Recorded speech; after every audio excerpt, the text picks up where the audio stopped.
Welcome to week 7 of the Thinsulin program. We hope you are now an expert on the Thinsulin traffic lights. You should know that the red light foods spike insulin, so you don't want to have them. The yellow light foods may spike insulin, so you may only have one serving. And the green light foods lower insulin, so you may have as much as you like, anytime you like. Our goal for you is to understand the science behind cheating. We know that science may not be everyone's favorite subject, but don't worry. That's why we simplified the science for you. Knowing is one thing, but practicing is another. According to clinical research on our patients, only 20 to 25% on average followed the program correctly and had great results.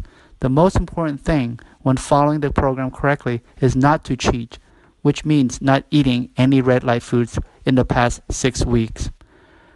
There are 3 main points about Thinsulin that you need to know.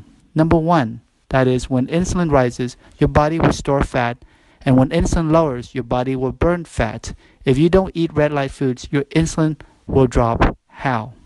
Because when you consume sugar or carbohydrates, your pancreas has to work all the time to generate insulin, which raises the insulin level.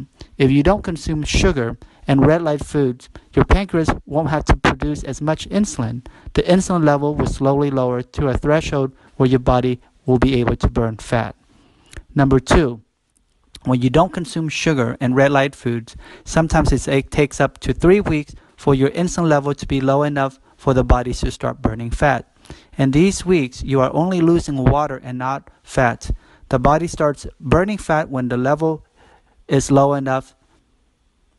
Number 3, which is very important, is that while insulin is decreasing, if you cheat by eating red light foods like sweets or grains, even one bite of that will cause your insulin level to rise.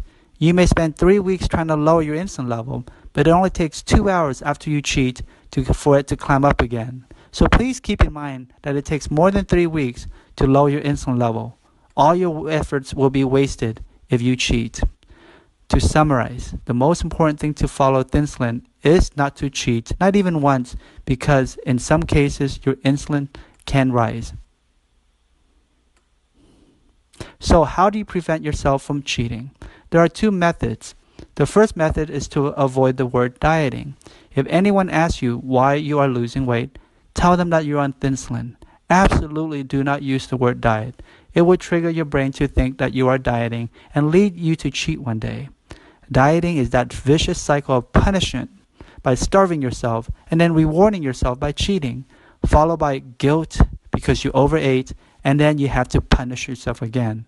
To completely remove the dieting mindset, you need to avoid using the word dieting in the first place.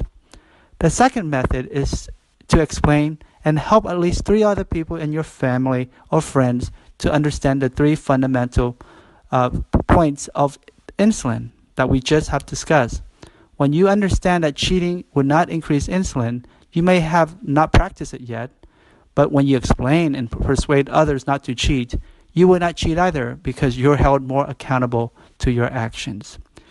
If you follow Thinsulin without cheating, you can expect to lose a maximum of 1.5 to 2 kilograms in the first week, 5% at the end of your first month, 10% of your total weight at the end of your second month, 15% by the end of your third month, and 20% of your total weight by the end of your 4th month.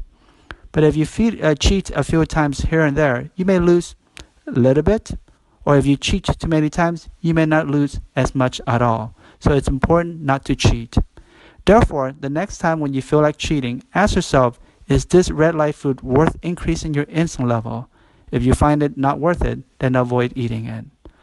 You should think of Thinsulin as a long but rewarding journey that may be full of hardship and challenges. Sometimes when you have temptations, you hesitate whether you should take a shortcut. Try not to, because you may pay a dear price. A journey of life is not always easy, but full of treacherous and so sleazy. And when sometimes you see a shortcut, don't go in there, or it will suck. Thinsulin's journey is too the same. It's full of traps and everything to blame. And if you must try to stay on track and don't wander and fall into cracks, because life is full of temptations. With one mistake, then there's no redemption. Remember, life is a long journey. Don't take shortcut or you'll be sorry. Thank you. This was brought to you by Dr. Charles Nguyen and Dr. Tusong Nguyen, authors of the Thinsulin Program, a breakthrough solution to help you lose weight and stay thin. Stay tuned for next week.